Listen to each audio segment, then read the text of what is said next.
what I'm talking about. Wait! From the beginning. Hit it, boys.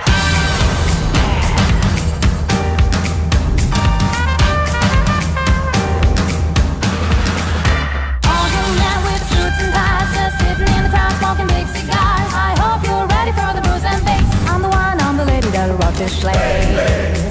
Rock this place. Rock this place. Rock this place.